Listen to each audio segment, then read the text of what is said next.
I played myself. I thought I could do the whole demonstration on the fly and be Rachel Ray, but unfortunately, I was humbled very quickly.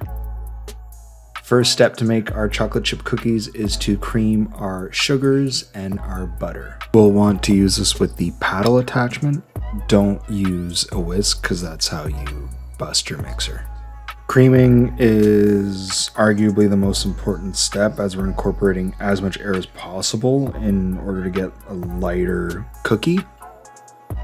It's also just to ensure that we end up with a really homogeneous cookie and everything is well mixed. After about 5 minutes on medium-low, it should look a little something like this. After we cream our sugar and butters, we can go ahead and add our wet ingredients. You can just pulse, you don't want to overmix here either and break the emulsion you work so hard to get.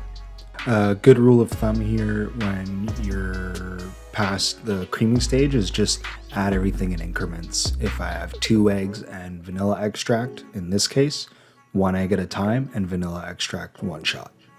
We also want to be scraping the whole time, sides of the bowl as well as bottom to avoid any dry spots so our mix is nice and homogeneous. Once our wet ingredients are fully incorporated, we can go ahead and add our dry ingredients in increments as well. Really important not to overmix here and just pulse, make sure everything is just incorporated. Decadent, some enjoy life, and god-awful chippets. Once our cookie dough is mixed, we can add our inclusions. In this case, we're just doing chocolate chips. Again, we want to make sure we don't overmix, just pulse. Transfer your cookie dough to something a little bit more ergonomic and ball out. I like to freeze my cookie dough immediately. It's not exactly IQF, but you can break them off after and just bag them once they're frozen, and you can kind of have cookies whenever you really want. I like to bake my cookies directly from frozen, so at about 20 minutes, 18 to 20 minutes at 350.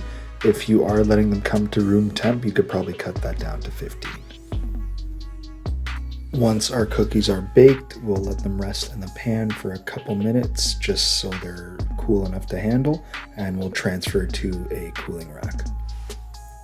The end result is a just baked, perfect crinkle top, brown bottom, chewy chocolate chip cookie. That's a lot of adjectives. Enjoy.